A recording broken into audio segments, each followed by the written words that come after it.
الله أكبر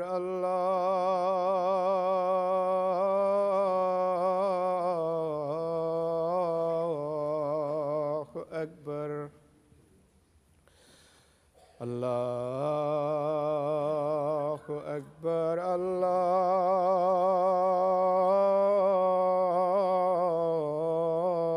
الله أكبر أشهد أن لا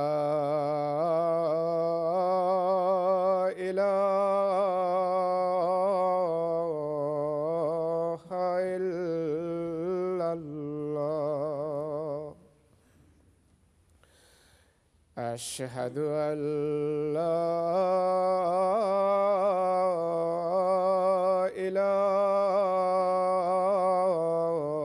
إله إلا الله أشهد أن محمدًا رسول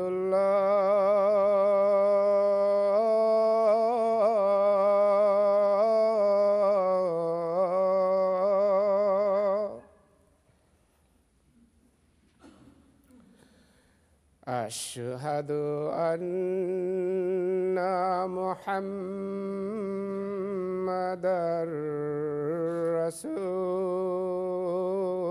رسول الله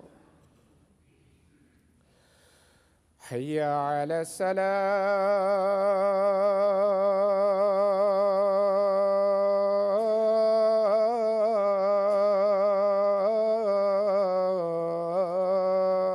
الصلاة حي على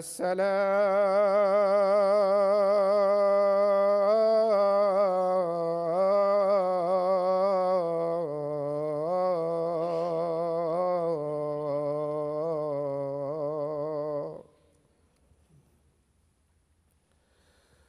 حي على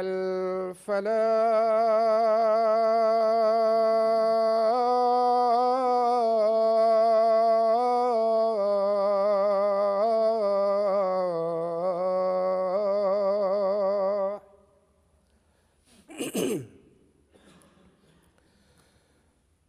حي على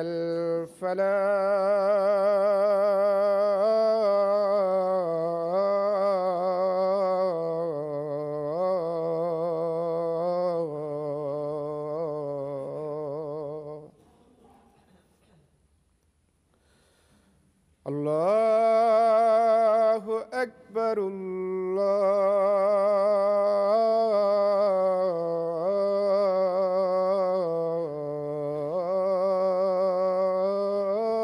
الله أكبر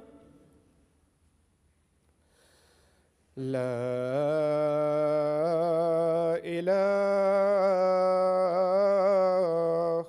إلا الله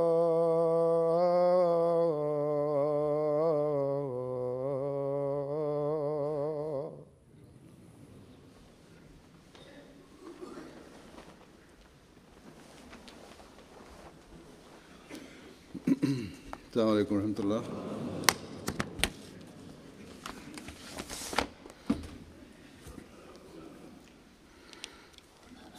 أشهد أن لا إله إلا الله وحده لا شريك له وأشهد أن محمدًا عبده ورسوله أما بعد فأعوذ بالله من الشيطان الرجيم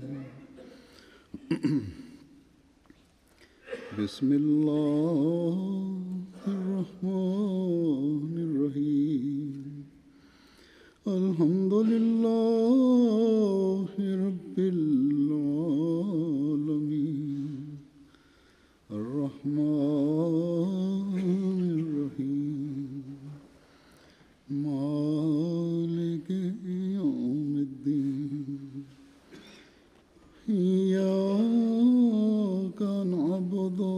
وإياك نستعين اهدنا الصراط المستقيم صراط الذين أنعمت عليهم غير المغضوب عليهم ولا الضالين.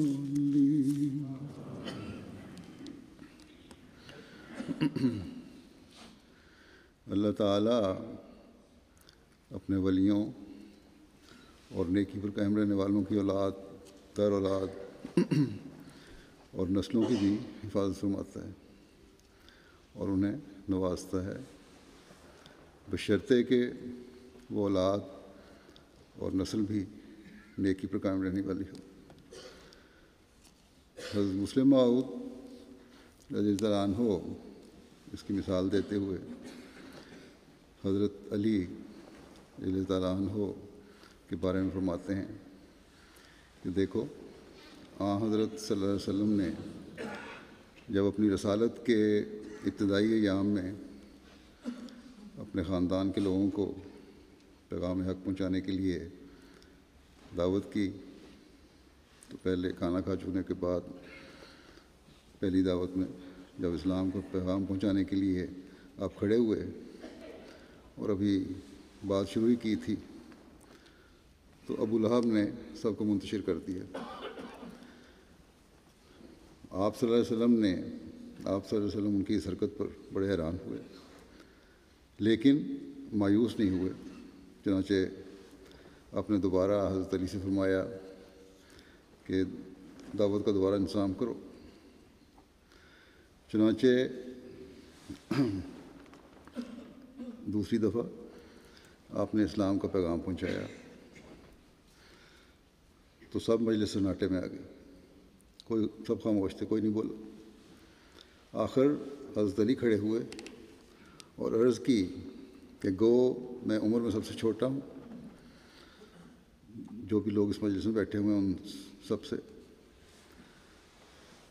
لیکن میں جو آپ نے فرمایا ہے اس بارے میں آپ کا ساتھ دینے کے لیے تیار ہوں اور عہد کرتا ہوں کہ ہمیشہ ساتھ دوں گا۔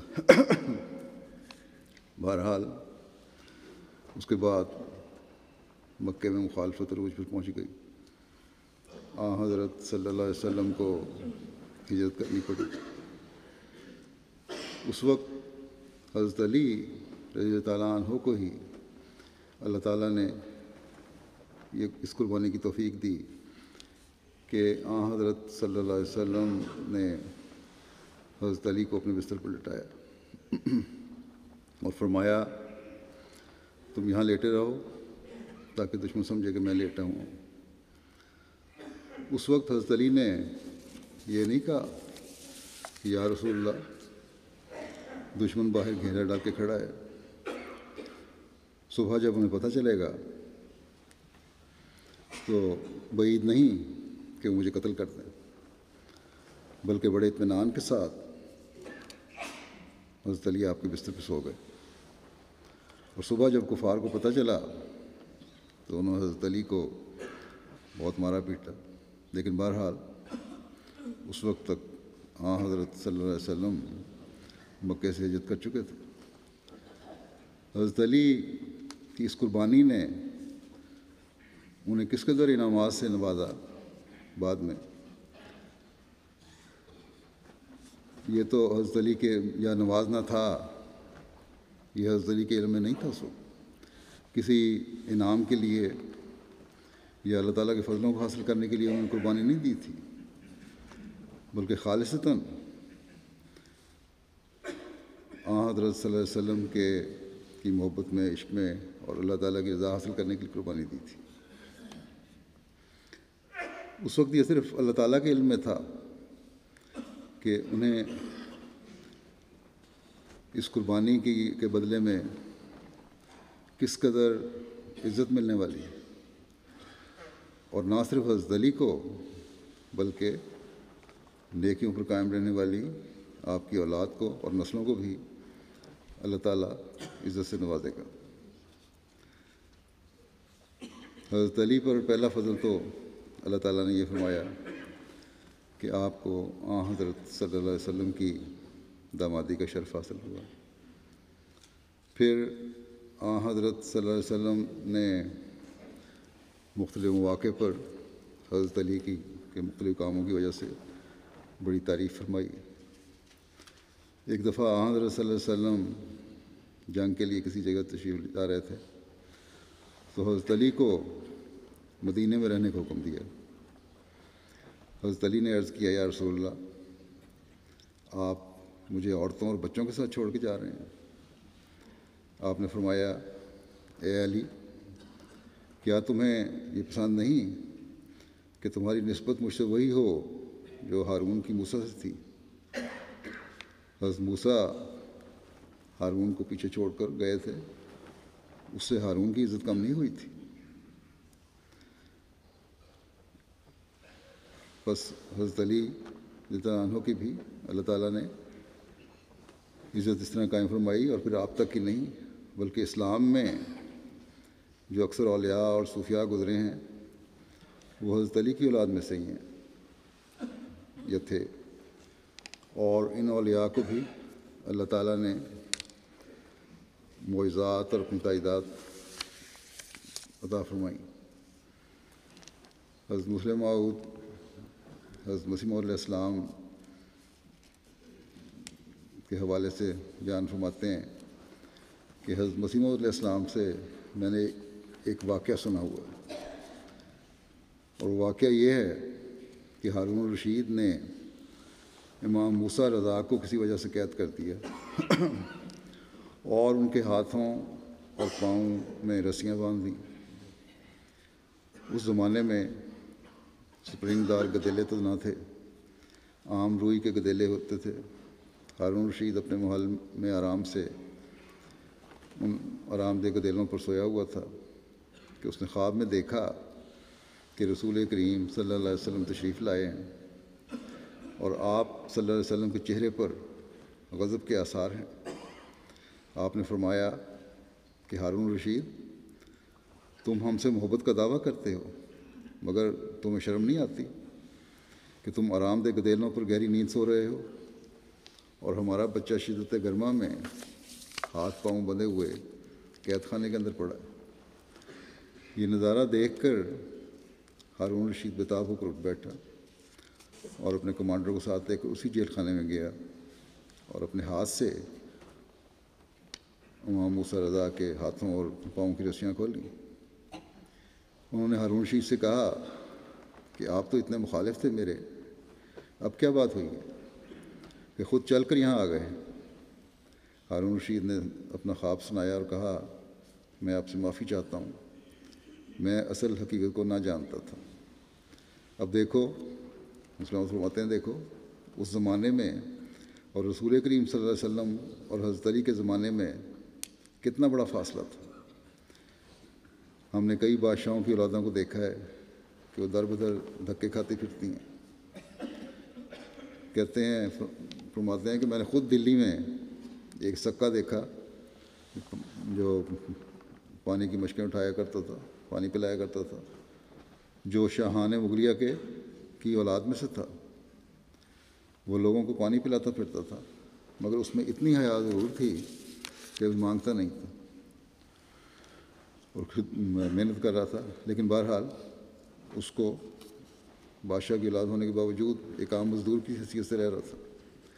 دوسری طرف دیکھو حضرت علی رضی اللہ عنہ کی اولاد کو کہ اتنی پشتیں گزرنے کے بعد بھی خدا تعالیٰ ایک بادشاہ کو رویا میں ڈراتا ہے اور ان سے حسن سلوک کرنے کی تاکید کرتا ہے۔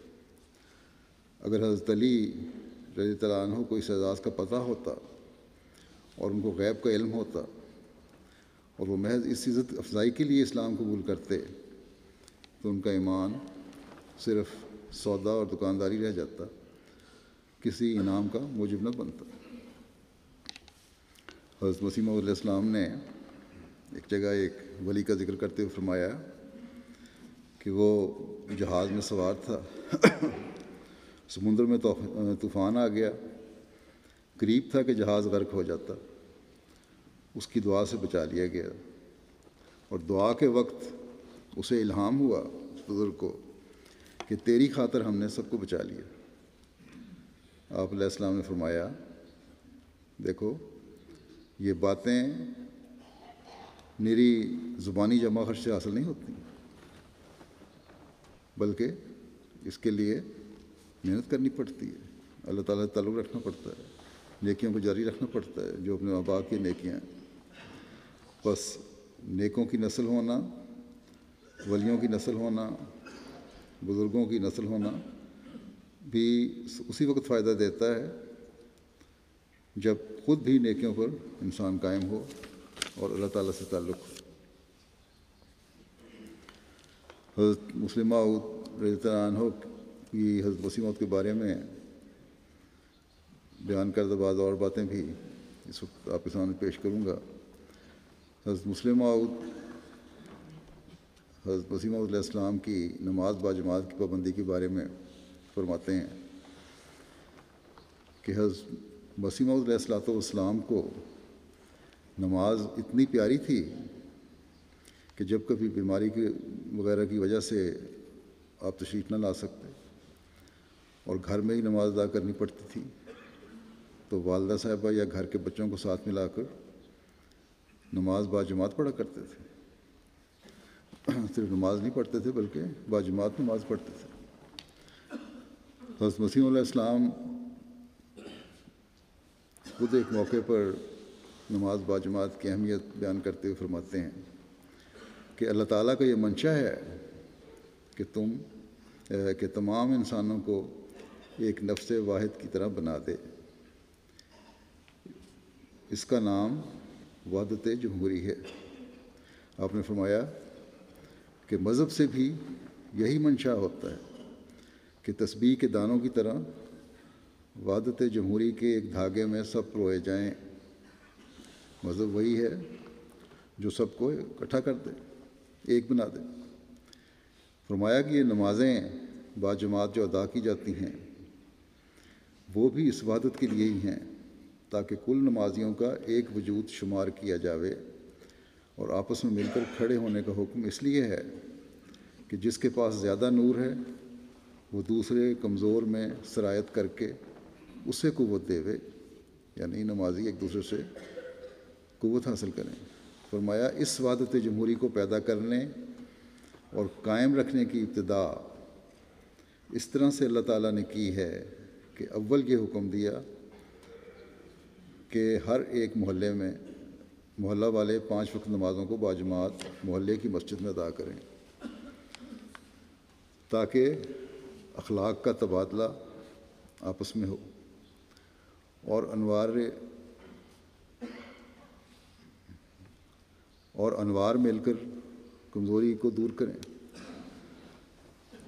اور آپس میں تعارف ہو کر انس پیدا ہو جائے۔ فرمایا کہ تعارف بہت عمدہ شے ہے کیونکہ اس سے انس بڑھتا ہے جو کہ وحدت کی بنیاد ہے۔ بس باجماعت نماز کا جہاں ذاتی فائدہ ہوتا ہے انسان کو، وہاں جماعتی فائدہ بھی ہے، اور جو نمازوں پر مسجد میں نہیں آتے یا بعض ایسے بھی ہیں آ کر آپس میں رنجشوں کو دور کر کے انس اور تعلق پیدا نہیں کرتے، انہیں نمازیں پھر کوئی فائدہ نہیں دیتی، کیونکہ جو مقصد ہے ایک نماز کا عبادت کے علاوہ ایک وحدت پیدا ہونا، آپس میں انس اور محبت پیدا ہونا، وہ حاصل نہیں ہوتا۔ بس اس سوچ کے ساتھ ہمیں اپنی نمازوں کی حفاظت بھی کرنی چاہیے اور اس سوچ کے ساتھ مسجد میں آنا چاہیے تاکہ ہم ایک ہو کر اللہ تعالیٰ کے حضور مقبول نمازیں ادا کرنے والے بنیں اور اس کی رضا حاصل کرنے والے بنیں۔ نمازوں کے ضائع ہونے کا ایک واقعہ حضرت امیر معاویہ کا ہے۔ حضرت مسیح موعود علیہ السلام کے حوالے سے بیان فرماتے ہیں کہ حضرت مسیح موعود علیہ السلام سنایا کرتے تھے کہ ایک دفعہ حضرت معاویہ کی صبح کے وقت آنکھ نہ کھلی، اور جب کھلی تو دیکھا کہ نماز کا وقت گزر گیا ہے۔ اس پر وہ سارا دن روتے رہے۔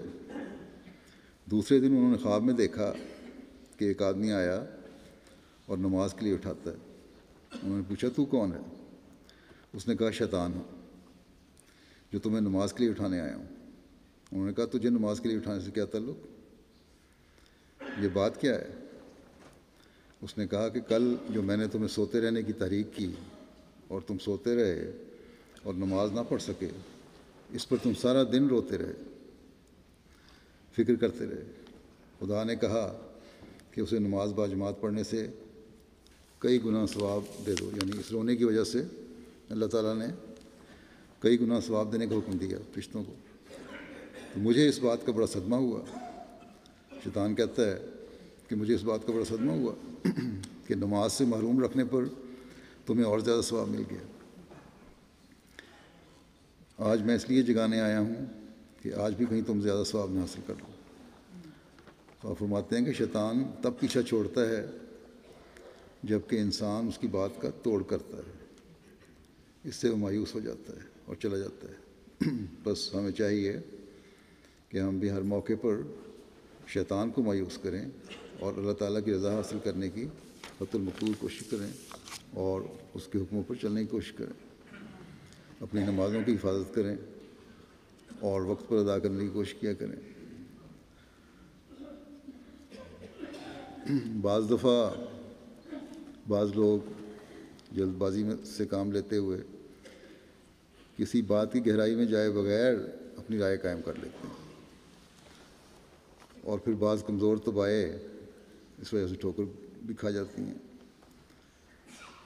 ایک واقعہ کا ذکر کرتے ہوئے حضرت مسلم موعود عنہ فرماتے ہیں کہ ایک دعوت میں میں نے ایک شخص کو بائیں ہاتھ سے پانی پینے سے روکا۔ بائیں ہاتھ سے پانی پی رہا تھا، میں نے اس سے کہا کہ دائیں ہاتھ سے پیو اگر کوئی جائز عذر نہیں ہے تو اس نے کہا کہ حضرت صاحب یعنی حضرت مسیح علیہ السلام بھی بائیں ہاتھ سے پانی پیا کرتے تھے، حالانکہ حضرت صاحب کے ایسا کرنے کی ایک وجہ تھی، اور وہ یہ کہ آپ بچپن میں گر گئے تھے جس سے ہاتھ میں چوٹ آئی تھی، اور ہاتھ اتنا کمزور ہو گیا تھا کہ اس سے گلاس تو اٹھا سکتے تھے مگر منہ تک نہیں لے جا سکتے تھے۔ مگر سنت کی پابندی کے لیے یہ نہیں کہ اب سنت کی پابندی نہیں کرتے تھے، سنت کی پابندی کے لیے آپ گو بائیں ہاتھ سے گلاس اٹھاتے تھے مگر نیچے دائیں ہاتھ کا سہارا بھی دے لیا کرتے تھے۔ اپنے ہاتھ کی کمزوری کو خود حضرت مسیح علیہ السلام نے بھی ایک جگہ بیان فرمایا ہے۔ فرمایا کہ ایک دفعہ میں کچھ غیروں کے سامنے احمدی نہیں تھے یا میرے مخالف تھے، بحث کے لیے آئے ہوئے تھے، میں نے گلاس یا پیالی چائے کی اٹھائی تو سامنے بیٹھے ہوئے غیر نے اعتراض کر دیا کہ آپ سنت پر عمل نہیں کرتے اور بائیں ہاتھ سے برتن پکڑ کر پینے کی کوشش کر رہے ہیں۔ حضرت مسیح موعود علیہ السلام خود فرماتے ہیں کہ جلد بازی نے اور بدظنی نے اس کو اس پر مجبور کر دیا کہ مجھ پر اعتراض کرے، حالانکہ میرا ہاتھ چوٹ کی وجہ سے کمزور ہے اور میں دائیں ہاتھ سے پکڑ کر پیالی منہ تک نہیں لے جا سکتا، لیکن نیچے دائیں ہاتھ ضرور رکھ لیتا ہوں۔ تو دشمن کو جہاں جلد بازی بدظنی کروا رہی ہے اور وہاں اپنے جو ہیں ان کی ناسمجھی اور جلد بازی کی سوچ اس بات پر حاوی ہو گئی ہے کہ نعوذ باللہ حضرت مسیح علیہ السلام خلاف سنت کو ہی حرکت کر رہے ہیں، حالانکہ وجہ معلوم کرنی چاہیے تھی ان کو، اور جب مسلم موعود نے روکا تو رک جانا چاہیے تھا اور پوچھنا چاہیے تھا اس کی کیا وجہ تھی۔ بہرحال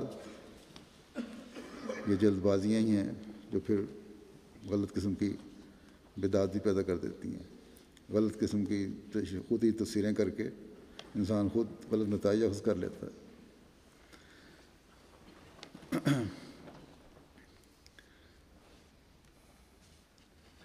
اب ایک اور واقعہ توکل کے حوالے سے بیان کرتا ہوں۔ اس کا ذکر کرتے ہوئے حضرت مسلم موعود حضرت مسیح علیہ السلام سے سنے ہوئے ایک واقعہ کا ذکر فرماتے ہیں. فرمایا کہ حضرت مسیح موعود علیہ السلام سے ایک بات میں نے بارہا سنی ہے. آپ ترکیہ کے سلطان عبدالحمید خان کا جو معزول ہو گئے تھے ذکر کرتے ہوئے فرمایا کرتے تھے کہ سلطان عبدالحمید خان کی ایک بات مجھے بڑی پسند ہے. جب یونان سے جنگ کا سوال اٹھا تو ان سلطان کے وزراء نے بہت سے عذرات پیش کیے. دراصل سلطان عبدالحمید خان کا منشا تھا کہ جنگ ہو، مگر وزراء کا منشا نہیں تھا، اس لیے انہوں نے بہت سے عذرات پیش کیے. آخر انہوں نے کہا جنگ کے لیے یہ چیز بھی تیار ہے اور وہ بھی چیز بھی تیار ہے، لیکن اہم چیز کا ذکر کر کے کہہ دیا کہ فلاں امر کا انتظام نہیں ہو سکا جو جنگ کے لیے ضروری ہے. یہ وزراء مشورے دے رہے تھے. مسلم مثلا یوں سمجھ لو کہ انہوں نے کہا، اور غالباً یہی کہا ہوگا کہ تمام یورپین طاقتیں اس وقت اس بات پر متحد ہیں کہ یونان کی امداد کریں، اور اس کا ہمارے پاس کوئی علاج نہیں ہے.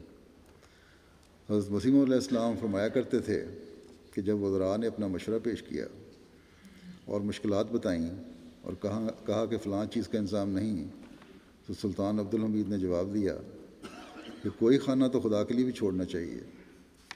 حضرت مسیح موعود علیہ السلام سلطان عبدالحمید کے اس فکرے سے بہت ہی لطف اٹھاتے تھے اور فرمایا کرتے تھے کہ مجھے اس کی یہ بات بہت ہی پسند ہے. تو مومن کے لیے اپنی کوششوں میں سے ایک خانہ خدا کے لیے بھی چھوڑنا ضروری ہوتا ہے. اور در حقیقت سچی بات یہ ہے کہ مومن کبھی بھی ایسے مقام پر نہیں پہنچتا، بلکہ دراصل کوئی شخص بھی ایسے مقام پر نہیں پہنچتا جب وہ کہہ سکے کہ اب کوئی رستہ کمزوری کا باقی نہیں رہا اور ہر چیز میں ایک پرفیکشن پیدا ہو گئی ہے. اگر کوئی انسان کہے کہ میں اپنا کام ایسا مکمل کر لوں کہ اس میں کوئی رکھنا اور سوراخ باقی نہ رہے، تو یہ حماقت ہوگی. حضرت مسلم فرماتے ہیں مگر اسی طرح یہ بھی حماقت ہے کہ انسان اسباب کو بالکل نظر انداز کر دے، کہ ظاہری چیزوں کا سامان کا انتظام نہ کرے. تو ہم نے فرمایا کہ اس وقت یورپین قومیں پہلی حماقت میں مبتلا ہیں، یعنی خدا کا خانہ بالکل چھوڑ دیا ہے، اور مسلمان دوسری حماقت میں کہ غلط قسم کا توکل کر کے ہاتھ پیر ہلانے چھوڑ دیے ہیں. عموماً مغربی قومیں خدا کو بھول گئی ہیں، اور مسلمان بھی عموماً اپنے معاملات میں عملاً اللہ کے توکل کے نام پر محنت نہیں کرتے یا غلط قسم کے استنباط کرنے لگ جاتے ہیں. اس لیے عموماً نوجوانوں کے یہاں بھی ذہنوں میں یہ سوال اٹھتے رہتے ہیں کہ ترقی یافتہ قومیں خدا سے دور جا کر شاید ترقی کر رہی ہیں، اور مسلمان مذہب کی وجہ سے انحطاط کا شکار ہو رہے ہیں، جبکہ حقیقتاً مسلمان اپنے نکمے پن اور توکل کے غلط تصور کی وجہ سے اپنی ساکھ کھو بیٹھے ہیں اور کمزوری کا شکار ہو رہے ہیں. اور جہاں کچھ کرتے ہیں وہاں بھی غلط اپروچ ہے ان کی بالکل. حضرت مسیح علیہ السلام فرماتے ہیں کہ قرآن کریم کی آیت ہے کہ وَفِي السَّمَاءِ رِزْقُكُمْ وَمَا تُوعَدُونَ،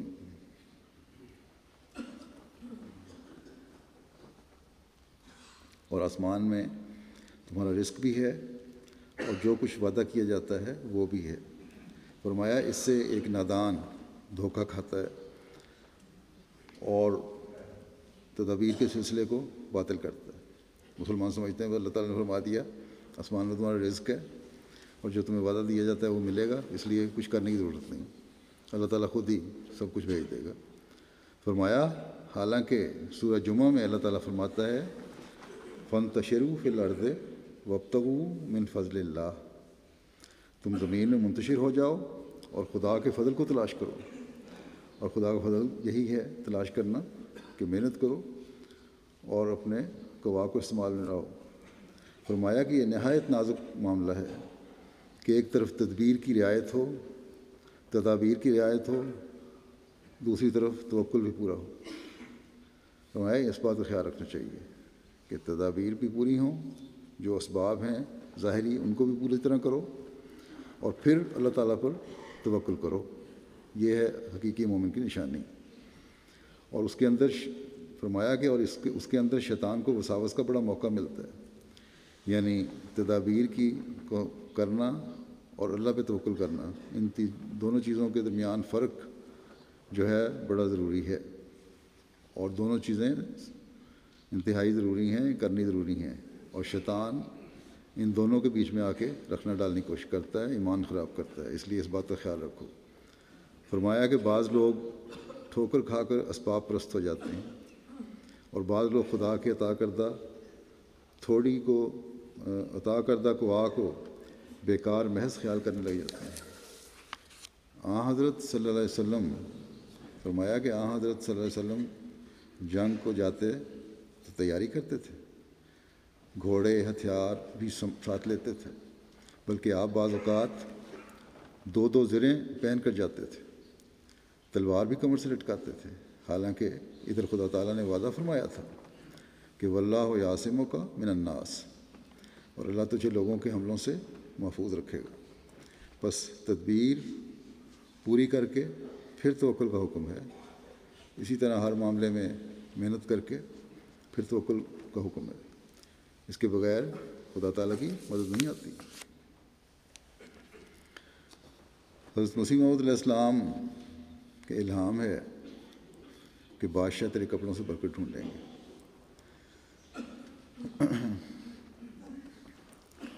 اس کی ایک بڑی خوبصورت تشریح حضرت مسلم موعود نے فرمائی ہے جو میں بیان کرتا ہوں۔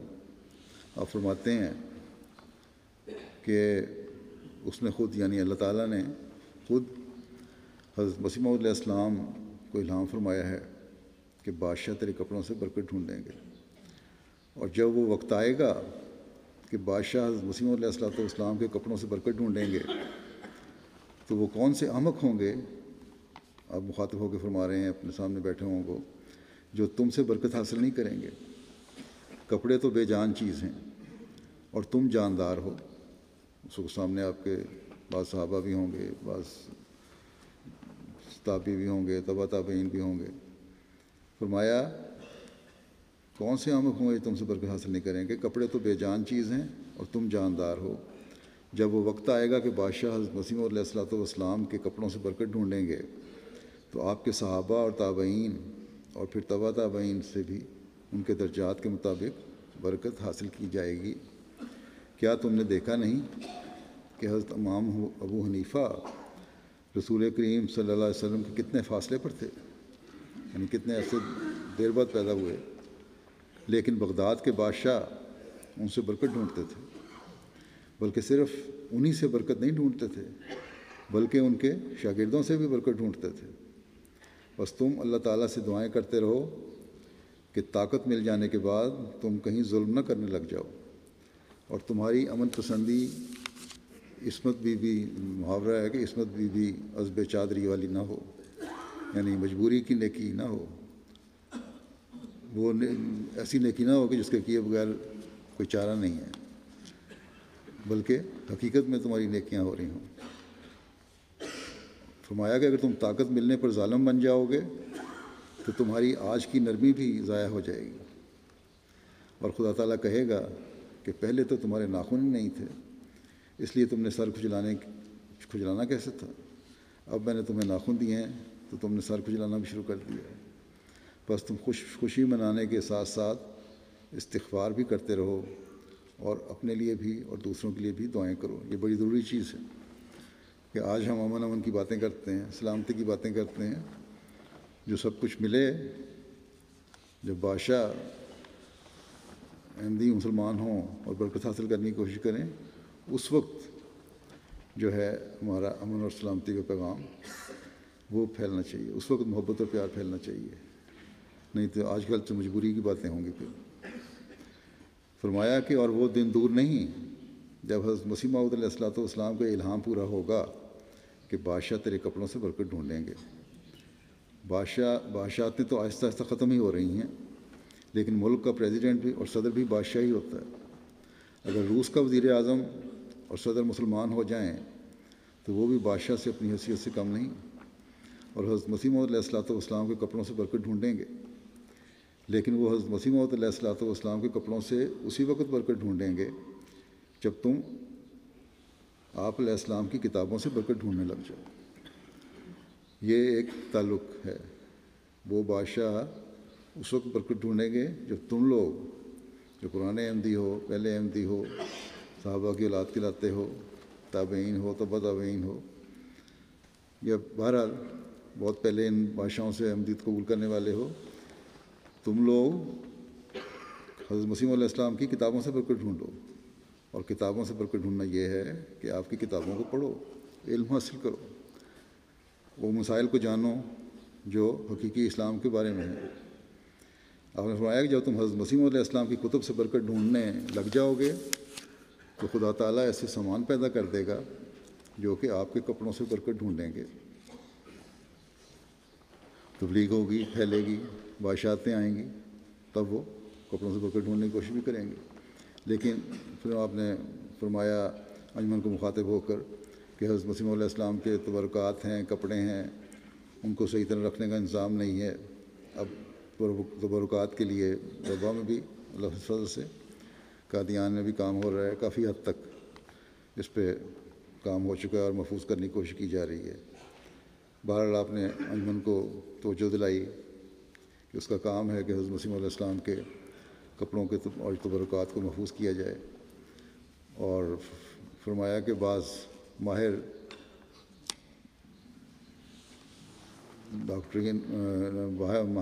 ڈاکٹروں کو یا اسپیشلسٹ کو بلایا جائے جو اس بات پر غور کریں کہ حضرت مسیح علیہ السلام کے کپڑے کس طرح محفوظ کیے جا سکتے ہیں۔ ان کپڑوں کو شیشوں میں بند کر کے اس طرح رکھا جائے کہ وہ کئی 100 سال تک محفوظ رہتے چلے جائیں، یا انہیں ایسے ممالک میں بھیجا جائے جہاں کپڑوں کا کو کیڑا نہیں لگتا، مثلاً امریکہ ہے، وہاں یہ کپڑے بھیج دیے جائیں تاکہ انہیں محفوظ رکھا جا سکے اور آئندہ آنے والی نسلیں اس سے برکت حاصل کر سکیں۔ حضرت مسیح علیہ السلام کی فرمایا کہ حضرت مسیح علیہ السلام کی وفات کے بعد والدہ صاحبہ کی خواہش تھی کہ عمر میں بڑا ہونے کی وجہ سے آپ کی علیہ السلام بکافٍ عبدہ والی انگوٹھی مجھے ملے۔ ہم 3 بھائی تھے اور 3 ہی انگوٹھیاں تھیں، مگر باوجود خواہش کے حضرت ام المومنین حضرت اماں جان نے کرہ ڈالا۔ اور عجیب بات یہ ہے، حضرت مسلم فرماتے ہیں کہ عجیب بات یہ ہے، کرہ 3 بار ڈالا اور تینوں دفعہ علیہ السلام والی انگوٹھی میرے نام نکلی، اور غرست لک بیدی و رحمتی و قدرتی والی انگوٹھی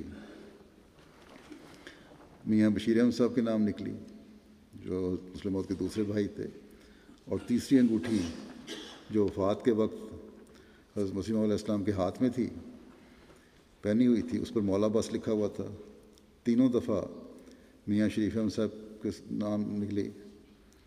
اب دیکھو کتنا خدائی تصرف ہے کہ ایک بار کرہ ڈالنے میں غلطی ہو سکتی ہے، لیکن 3 بار ڈالا گیا اور تینوں دفعہ میرے نام علیہ السلام بکافٍ عبدہ کی انگوٹھی نکلی، اور میاں بشیر احمد صاحب کے نام ورثت لک بیدی و رحمتی و قدرتی والی انگوٹھی نکلی، اور میاں شریف احمد صاحب کے حصے میں وہ انگوٹھی آئی جس پر مولا بس لکھا ہوا تھا۔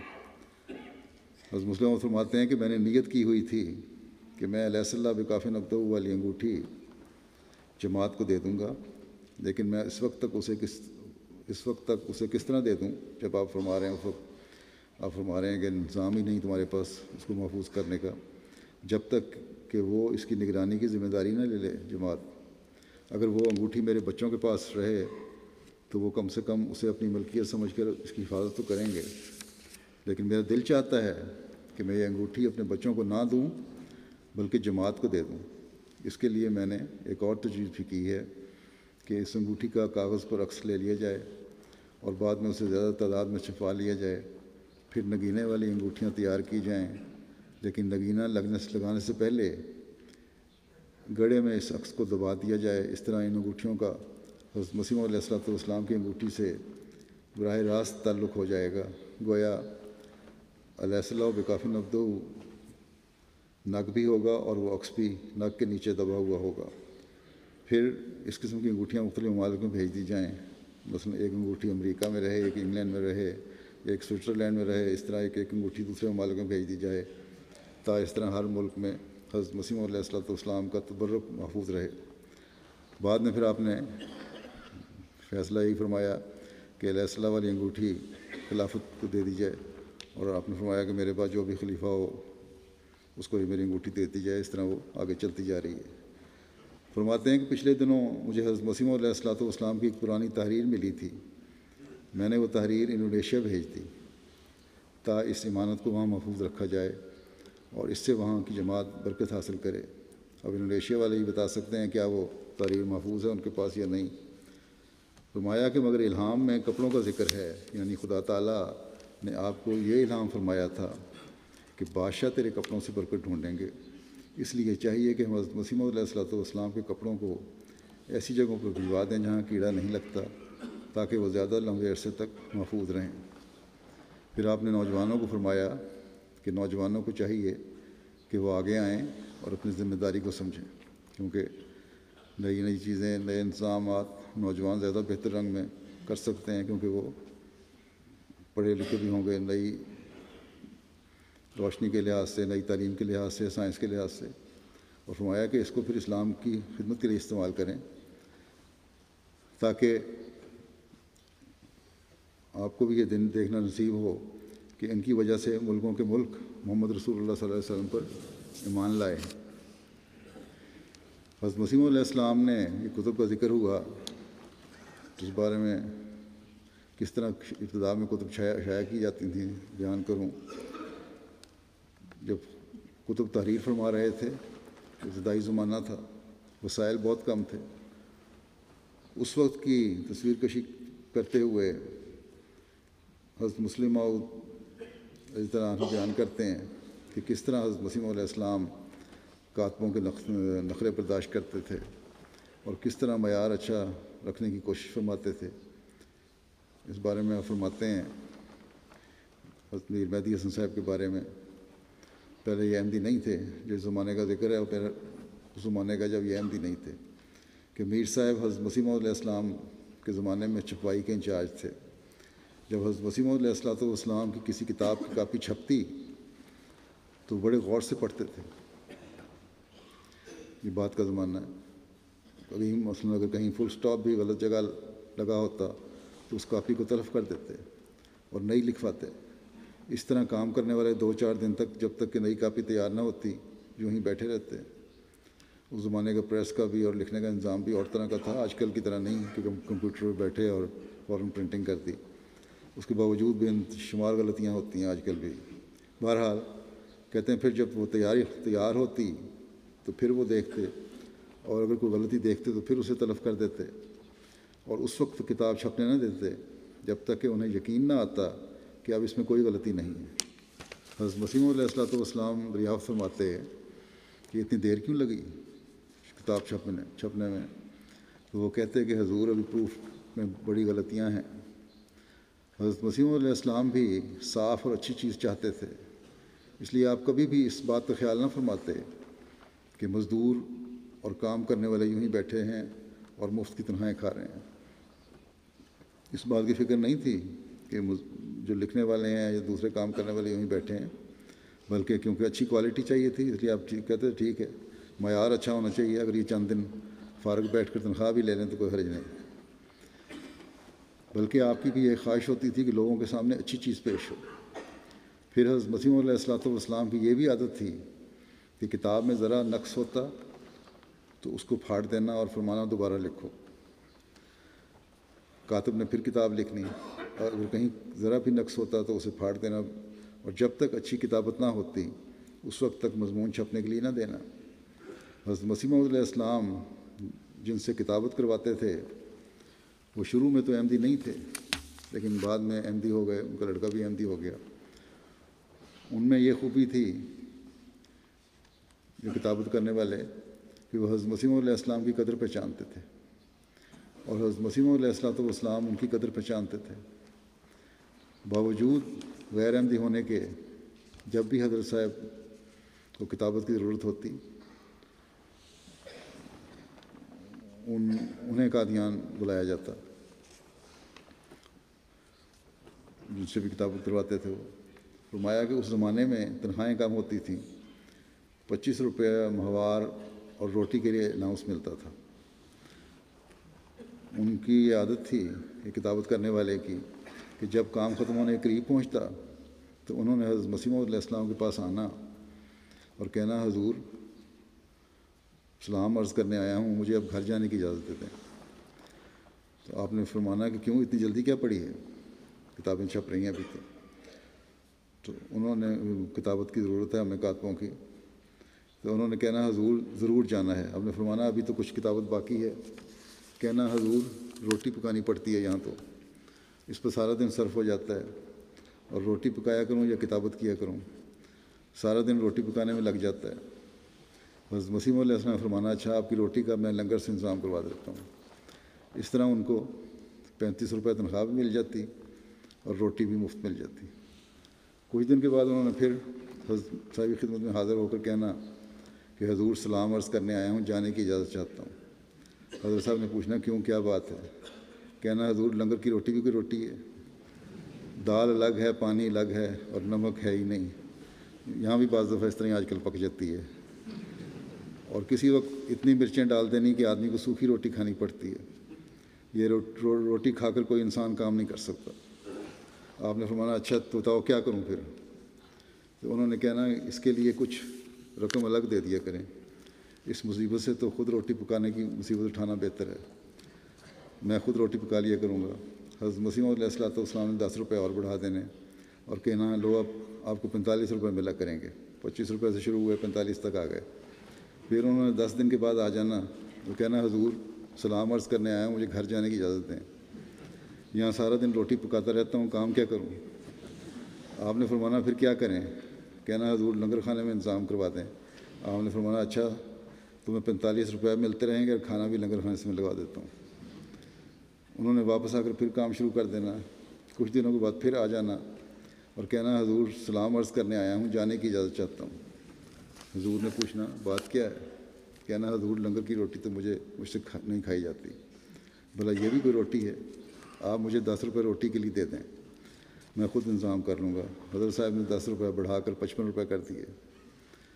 چونکہ وہ حضرت صاحب کی طبیعت سے واقف تھے، انہوں نے اپنے لڑکے کو سکھایا ہوا تھا کہ میں تیرے پیچھے ڈنڈا لے کر بھاگوں گا اور تو شور مچاتے ہوئے حضرت صاحب کے کمرے میں گھس جانا، اور اس طرح کہنا۔ چنانچہ باپ نے ڈنڈا لے کر اس کے پیچھے بھاگنا اور اس نے شور مچاتے اور چیختے چلاتے ہوئے حضرت صاحب کے کمرے میں گھس جانا اور کہنا حضور مار دیا مار دیا۔ اتنے میں والد نے بھی آ جانا اور کہنا باہر نکل تیری خبر لیتا ہوں۔ حضرت صاحب نے یہ حالت دیکھ کر پوچھنا یہ کیا بات ہے، کیوں چھوٹے بچے کو مارتے ہو؟ کہنا حضور 7-8 دن ہوئے اس کو جوتی لے کر دی تھی، وہ اس نے گم کر دی ہے۔ اس وقت میں خاموش رہا، پھر لے کر دی، وہ بھی گم کر دی۔ اب مجھ میں طاقت کہاں ہے کہ اس کو اور جوتی لے کر دوں؟ میں اسے سزا دوں گا، اگر آج سزا نہ دی تو کل پھر جوتی گم کر دے گا۔ حضرت صاحب نے فرمانا میاں بتاؤ جوتی کتنے کی آتی ہے؟ کہنا حضور 3 روپے کی۔ حضرت صاحب نے فرمایا اچھا 3 روپے لے لو اور اس کو کچھ نہ کہو۔ 3 روپے لے کر واپس آ جانا، 4 دن بھی نہیں گزرے ہوں گے پھر لڑکے نے شور مچانا۔ حضرت صاحب کمرے میں گھس جاتا تھا شور مچاتا ہوا، انہوں نے پھر لاٹھی لے کر اس کے پیچھے پیچھے آنا اور کہنا بالکل کہنا باہر نکل۔ اس دن پھر حضرت صاحب کہنے پر چھوڑ دیا، تو آج تجھے نہیں چھوڑوں گا، یہ کہتے اسے۔ حضرت صاحب نے پوچھنا کیا بات ہوئی، کیوں بچے کو مارتے ہو آج؟ اس نے کہنا حضور اس دن تو میں نے آپ کے کہنے پر چھوڑ دیا تھا، آج اس سے نہیں چھوڑنا، آج پھر یہ جوتی گم کر آیا ہے۔ حضرت صاحب نے فرمانا اسے نہ مارو، جوتی کی قیمت مجھ سے لے لو۔ پھر انہوں نے جو رقم بتانی وصول کر کے لے جانی اور کہنا حضور میں نے اس بار چھوڑنا تو نہیں تھا، لیکن آپ کے فرمانے پر چھوڑ دیتا ہوں۔ غرض اس طرح انہوں نے کرتے رہنا، لیکن کتابت ایسی اچھی کرتے تھے کہ حضرت مسیح موعود علیہ السلام انہی سے اپنی کتابیں لکھوایا کرتے تھے، اور یہ پسند نہیں کرتے تھے کہ کسی معمولی کاتب سے کتاب لکھوا کر خراب کی جائے، کیونکہ اس طرح کتاب کا معیار لوگوں کی نظر میں کم ہو جاتا ہے۔ تو بہرحال یہ تو ایک لطیفہ تھا کہ جوتی کا ذکر کیا یا تنخواہ بڑھانے کا ذکر کیا، لیکن اس میں جو حضرت مسیح موعود علیہ السلام کی اپنی کتب کی چھپائی کے بارے میں خاص فکر نظر آتی ہے اس کا پتہ چلتا ہے کہ غیروں کے سامنے بھی اسلام کے دفاع اور اس کی خوبصورتی کے بارے میں جو ممکنہ عمدہ چیز پیش ہو سکتی ہے وہ کی جائے، اور اپنوں کے علم میں اضافے کے لیے بھی بہترین شکل میں اسلام کی تعلیم سامنے آئے۔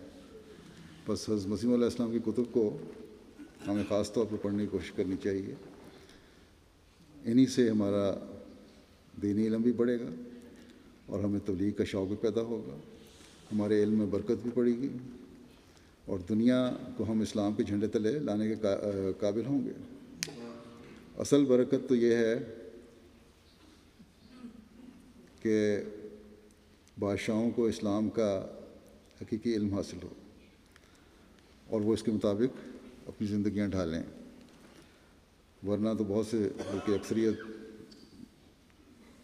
بلکہ یہ کہنا چاہیے کہ اللہ ماشاء اللہ سب کے سب مسلمان بادشاہ جو ہیں اس وقت اور جو لیڈر ہیں اسلام کی تعلیم کے خلاف کام کر رہے ہیں۔ منہ پر تو اسلام کا نام ہے اور دل ذاتی مفادات کے حصول کے پیچھے ہیں، ظلم ہو رہے ہیں ان سے۔ بس جب حضرت مسیح علیہ الصلوۃ والسلام کے ذریعے سے اسلام پھیلنا ہے اور آپ کے ذریعے سے کپڑوں سے لوگوں نے برکت حاصل کرنی ہے، جو بادشاہ آئیں گے آپ کے ذریعے سے وہ اسلام کی حقیقی تعلیم کو سمجھ کر آئیں گے، اور یہی حقیقی برکت ہے۔ اور اس کے لیے ہمیں بھی اس حقیقی تعلیم کا علم ہونا چاہیے اور اس کے مطابق تبلیغ ہونی چاہیے، اور نوجوانوں کو بھی اس طرف توجہ دینی چاہیے۔ تبھی بادشاہ تیرے کپڑوں سے برکت ڈھونڈیں کہ الہام کی صحیح حقیقت آشکار ہو سکے گی، اور اس کی ہمیں سمجھ بھی آئے گی اور ہم تبلیغ کے اعلیٰ معیار پیدا کر سکیں گے۔ اللہ تعالیٰ اس بات کو سمجھنے کی ہم سب کو توفیق عطا فرمائے۔ جمعہ کی نماز کے بعد میں بعض جنازے پڑھاؤں گا، جن میں سے 2 جنازہ حاضر ہیں، ایک غائب ہے۔ ایک جنازہ ہے مکرم چودھری عبدالعزیز ڈوگر صاحب کا، جو یہاں کوونٹری میں کچھ عرصے سے رہ رہے تھے۔ 11 جنوری 2016 کو 87 سال کی عمر میں وفات پا گئے۔ انا للہ و انا الیہ راجعون۔ آپ حضرت ماسٹر چراغ الدین صاحب صحابی حضرت مسیح علیہ السلام کے بیٹے تھے، قادیاں کے قریب کھارا ان کا گاؤں تھا۔ ان کو ماسٹر چراغ الدین صاحب کو حضرت مرزا بشیر احمد صاحب رضی اللہ عنہ کا کلاس فیلو ہونے کا بھی شرف حاصل تھا۔ آپ کے والد صاحب کو حضرت مسیح علیہ السلام کے ہاتھ پر دستی بیعت کر کا شرف حاصل ہوا۔ آپ کے گاؤں کھارا میں احمدیت آپ کے دادا حضرت چودھری امیر بخش صاحب کے ذریعے سے آئی تھی۔ ان کے والد کی بات ہو رہی ہے، چودھری عزیز ڈوگر صاحب کے۔ چودھری عبدالعزیز ڈوگر صاحب کو بھی ساری عمر جماعت کی خدمت کرنے کی توفیق ملی۔ ابتدا میں آپ نے تقریباً 31 سال تک حضرت مسلم موعود رضی اللہ عنہ کے ساتھ دواخانہ خدمت خلق میں کام کیا، اور ساتھ نہیں حضرت مسلم موعود کا دواخانہ تھا یہ، اس میں کام کیا، اور حضور نے خود ان کو طب بھی سکھائی تھی۔ اور خلافت رابعہ میں پھر مرکز نے آپ کو گیمبیا اور جرمنی وغیرہ ممالک میں مختلف تعمیراتی کاموں کی نگرانی کرنے کے لیے بھیجا۔ اس طرح آپ کو جماعتی عمارات بنوانے کی توفیق ملی۔ روا کے قیام کے دوران خدام الاحمدیہ میں آپ محترم مقامی اور بھی رہے، پھر چند سال تحریک جدید میں بھی خدمت کی توفیق پائی۔ 1974 میں آپ کو اسیر رائے مالا ہونے کا اعزاز بھی حاصل ہوا۔ چیئرمین احمدی اتباع ایسوسی ایشن اور صدر احمدی تجار ایسوسی ایشن کی حیثیت سے بھی کام کیا۔ 1999 میں لندن سے کوونٹری شفٹ کر گئے، جہاں وفات تک سیکٹری تربیت اور سیکٹری وسائل کے طور پر خدمت کی توفیق پائی، اور بیماری کے باوجود کافی بیماریاں ان کو آئیں، اللہ تعالیٰ کے فضل سے ہر تقریب میں شرکت کرنے کی کوشش کرتے تھے۔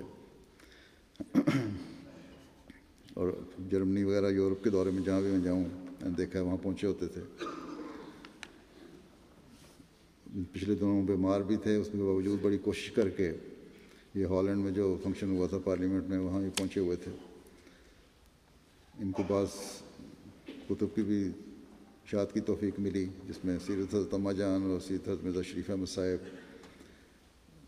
اور اسی طرح حضرت مسلم صاحب کی دعائیں اور دوسرے اقوال زرعی رئیس اللہ خان صاحب کی ایک کتاب ہے، اس کو شائع کرنے کی توفیق ملی. نہایت شریف النفس ملنسار اور مخلص انسان تھے. خلافت کے ساتھ گہرا محبت اور اخلاص کا تعلق تھا، وفا کا تعلق تھا. موسی تھے اللہ تعالیٰ کے فضل سے. آپ کے 4 بیٹیاں اور 3 بیٹے ہیں، اور بیٹے بھی جرمنی میں خدمت کی توفیق پا رہے ہیں. بیٹی بھی یہاں میڈ لینڈ کی لجنہ کی صدر ہیں. آپ کے بھائی حلیم طیب صاحب کہتے ہیں کہ 1947 میں جب ہجرت کی تو والدہ صاحبہ کو ان کی بیماری کی حالت میں قادیان سے سیالکوٹ تک اپنے کندھوں پر اٹھا کر لائے، اور اس خدمت کا ذکر حضرت مسیح رابع نے ایک خطبہ میں بھی فرمایا تھا.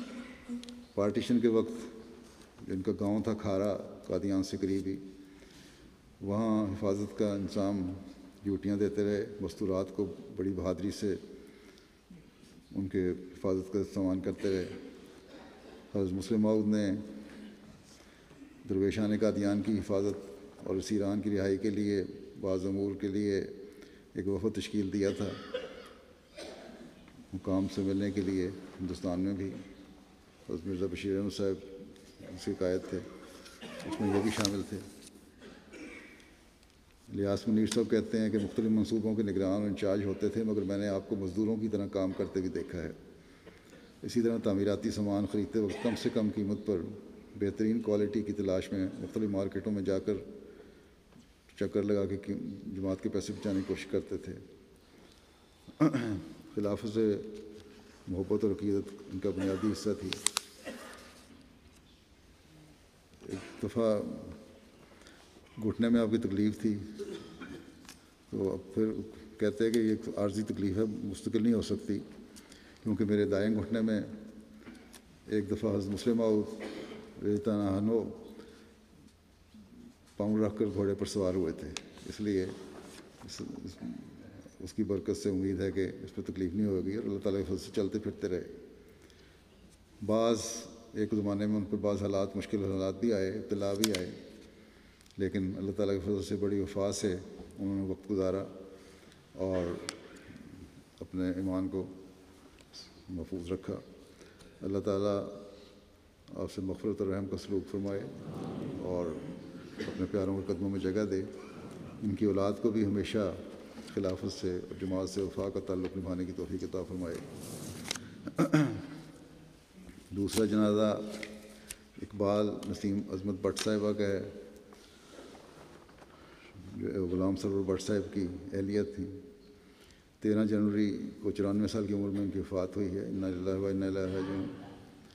آپ حضرت کرم الہی صاحب صحابی حضرت مسیح علیہ السلام کڑیاں والا کی پوتی، حضرت میراں بخش صاحب کی نواسی اور حضرت شیخ محمد بخش صاحب رئیس اعظم کڑیاں والا کی بہو تھیں، جن کے لیے حضرت مسیح علیہ السلام نے نظم ایک نہ ایک دن پیش ہوگا تو فنا کے سامنے لکھ کر بھجوائی تھی.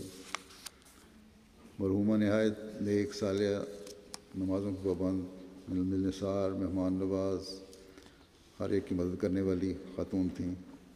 خلافت کے ساتھ عقیدت کا تعلق تھا. موسیہ تھیں. اپنے پیچھے 3 بیٹے اور 2 بیٹیاں چھوڑی ہیں. ان کے بیٹے نسیم مفضل بٹ، نہ بیٹے نہیں، ان کی بھتیجے ہیں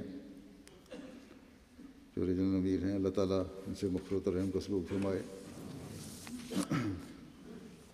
ایک جنازہ غائب ہے جو مکرمہ صدیقہ صاحبہ اہلیہ قریشی محمد شفیع عابد صاحب درویش قادیان کا ہے. یہ 6 جنوری 2016 کو طویل علالت کے بعد 99 سال کی عمر میں وفات پا گئیں. انا للہ و انا الیہ راجعون. آپ حضرت منشی مہر الدین صاحب پٹواری صحابی حضرت مسیح علیہ السلام کی پوتی اور حکیم عبید اللہ صاحب کی بیٹی تھیں. شادی تقسیم ملک سے پہلے ہوئی تھی. بعضاں کچھ عرصے کے لیے ہجرت کر گئیں پاکستان چند سالوں کے لیے، اور پھر پہلے قافلہ میں قادیان واپس آ گئیں اور اپنے شوہر کے ساتھ ہمیشہ درویشی کی زندگی گزاری. نہایت سادہ تھیں اور سادگی سے زندگی گزاری. صبر و شکر اور توکل اور وفا کے ساتھ اپنا یہ زمانہ گزارا. چند وصیت تھیں. اس کے علاوہ باوجود اتنی زیادہ کشائش نہ ہونے کے مالی تحریکات میں بڑھ چڑھ کر حصہ لیتی. تہجد گزار تقوی شعار خاتون تھیں. بچوں کو محلے کے بچوں کو قرآن کریم پڑھاتی تھیں. خلافت سے محبت و وفا کا تعلق تھا. ان کے پسماندگان میں 2 بیٹے اور 5 بیٹیاں ہیں. ایک بیٹے قریشی افضل صاحب قادیان میں نائب ناظر اشاعت ہیں. ایک بیٹے قریشی محمد رحمۃ اللہ صاحب آڈیٹر میں خدمت کی توفیق پا رہے ہیں. ایک داماد قادیان میں سلسلہ کی خدمت کر رہے ہیں. ایک داماد لاہور میں مربی سلسلہ ہیں. اللہ تعالیٰ مرحومہ کے درجات بلند فرمائے اور ان کی اولاد کو بھی وفا سے خدمت کرنے کی توفیق عطا فرمائے.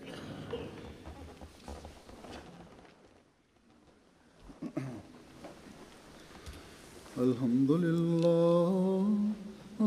للہ نحمده ونستعینه ونستغفره ونؤمن به ونتوکل علیہ ونعوذ باللہ من شرور انفسنا ومن سیئات اعمالنا من يهده الله فلا مضل له ومن يضلل فلا هادي له ونشهد أن لا إله إلا الله ونشهد أن محمدا عبده ورسوله. عباد الله رحمكم الله إن الله يأمر بالعدل والإحسان وإيتاء ذي القربى وينهى عن الفحشاء والمنكر والبغي يعظكم لعلكم تذكرون. اذكروا الله يذكركم وادعوه يستجب لكم ولذكر الله أكبر.